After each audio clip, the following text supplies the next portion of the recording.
Blogger website monetization requirements. अगर blogger website आपने बनाए हैं, जैसे कि आप लोग देख पा रहे हैं, ये मेरा एक फ्रेश ब्लॉगर वेबसाइट है। और अगर मैं आपको बताऊं इसके ऊपर, जैसे कि ये एक साइट है, इसके अगर अर्निंग सेक्शन पे हम जाते हैं तो आप लोग ये जो अर्निंग वाला सेक्शन देख सकते हैं, यहीं से आप अपने ब्लॉग को मोनेटाइजेशन यानी मोनेटाइज कर सकते हैं। मोनेटाइज का मतलब ये है बेसिकली आपके साइट के ऊपर ऐड चलेंगे, ये बेसिक चीज है, सबको पता है। लेकिन भाई मोनेटाइजेशन इनेबल करने के लिए क्या क्या चीज हमारे साइट के ऊपर होना चाहिए, और भाई साहब गूगल एडसेंस क्या कहते हैं मोनेटाइजेशन पे अप्लाई करने के लिए। जैसे कि ब्लॉगर वेबसाइट के ऊपर यूट्यूब के जैसा नहीं है, आपको पता होगा यूट्यूब जैसे कि ये चैनल मोनेटाइज्ड है, अगर ये चैनल मोनेटाइज्ड है तो ये एडसेंस के द्वारा ही मोनेटाइज है। लेकिन ब्लॉगर के केस में ऐसा नहीं है, आप मोनेटाइज बहुत तरीके से कर सकते हैं। एडसेंस के अलावा ऐसे हजारों प्लेटफॉर्म है जो आपको मोनेटाइज करने की अपॉर्चुनिटी देते हैं, लेकिन एडसेंस के ऊपर लोग इसलिए सबसे ज्यादा आने की कोशिश करते हैं। एडसेंस ना आपको ऐड जब कोई आपके साइट के ऊपर विजिट करेगा, जैसे कि मैं अपने साइट के ऊपर जा रहा हूं, तो यहाँ पे जितने भी ऐड ये ऐड आ रहा है ना, इस ऐड को देखने का पैसा देता है। ऐसे सामने आया इसका ही पैसा एडसेंस देगा। लेकिन दूसरा प्लेटफॉर्म क्या होते हैं, अगर कोई इसके ऊपर क्लिक करेंगे तो ही पैसा देगा, यही बस डिफरेंट है। चलो ये सब बातें बाद में करेंगे, लेकिन गाइस रिक्वायरमेंट्स क्या है वो हमें देखना है। इसके लिए सिंपली हम लोग आ चुके हैं एडसेंस के फॉर्म के ऊपर। यहाँ पे एलिजिबिलिटी रिक्वायरमेंट्स फॉर एडसेंस आपके सामने दिखने के लिए मिल रहा है। अब एक एक करके मैं आपको पूरी तरीके से समझा देता हूँ, सारे चीज एज इट इज आपको नजर आ जाएंगे, सारे चीज सही पता चल जाएंगे। मैं अपनी मनगढ़ंत कोई कहानी नहीं बताऊंगा। यहाँ पे एडसेंस आपको बताता है, to participate in the AdSense program you need meet our eligibility requirements. Here are some things to check before you sign up for an AdSense account. अब उसके बाद एडसेंस यहाँ पे बताते हैं, do you have your own unique and interesting content. यही बात सबसे ज्यादा लोग समझ नहीं पाते हैं, और यही सबसे बड़ी और कह दो सबसे बड़ी और सबसे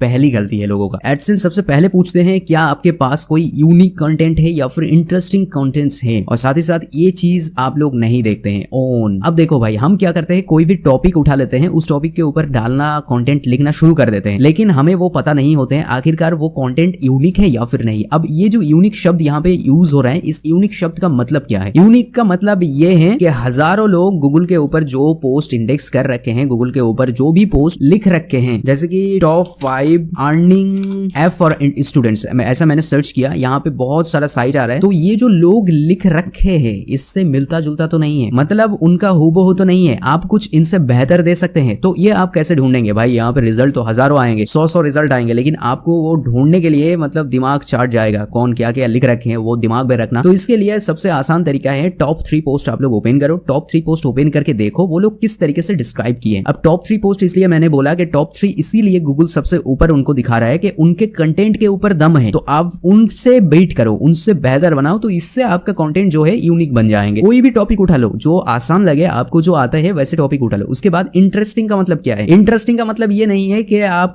जो कंटेंट लिख रहे हैं, लिखने के टाइम आपको मजा आ रहा है, या फिर एडसेंस का टीम जब देखेंगे उसको इंटरेस्टेड लगे, ऐसा बात नहीं है। इंटरेस्टिंग का मतलब ये है जब ये पेज हम पढ़ रहे हैं तो ये पढ़ने पर मुझे मजा आ रहा हो, ये दिखने पर मुझे मजा आ रहा हो। ऐसा बात नहीं है कि यहाँ पर फोटो है वहां पर फोटो है तो मुझे इरिटेट फील हो रहा है, पेज के ऊपर रुकने का मन ही नहीं कर रहा है, वो इंटरेस्टिंग नहीं होते हैं। एंगेजिंग कंटेंट और इंटरेस्टिंग कंटेंट सेम बात है गाइस। यहाँ पे आप इंटरेस्टिंग कंटेंट लिखो, इसका मतलब ये है आप जिसके लिए कंटेंट बना रहे हैं, लाइक आप बता रहे हैं गूगल पे के ऊपर से हम पेमेंट कैसे करें, तो वहां पे आप गूगल पे का पूरा हिस्ट्री निकाल रहे हो, तो उसके इस पर लोगों का कोई सॉल्व नहीं होगा। भाई आ जाओ, एक्चुअल सॉल्यूशन दे दो, इससे ही लोग आपके साइट के ऊपर पढ़ने पर इंटरेस्ट दिखाएंगे। बेकार में वो गूगल पे के बारे में जान के क्या करेंगे, वो आप लास्ट में डाल सकते हैं पोस्ट के नीचे, लेकिन ऊपर ही ऊपर आप इंटरेस्टिंग जो कंटेंट है, मतलब आपके जो सॉल्यूशन है वो जल्दी देने की कोशिश करो। लोगों को आप जितना घुमाओगे आपके जो कंटेंट है वो इंटरेस्टिंग नहीं रहेंगे। उसके बाद एडसेंस आपको कहते हैं, does your content complete with the AdSense program policies. अब ये प्रोग्राम पॉलिसीज भाई क्या है? यहाँ पे अगर हम क्लिक करेंगे, यहाँ पे देखेंगे एडसेंस का प्रोग्राम पॉलिसीज क्या है। बेसिकली यहाँ पे जो है इनवैलिड क्लिक एंड इंप्रेशन, ये जो है आप अपने ऐड जब आपके मोनेटाइज हो जाएंगे उस टाइम पे आप अपने ऐड को देख नहीं सकते हैं, और अपने ऐड को जो है आप क्लिक नहीं कर सकते हैं। उसी के साथ यहाँ पे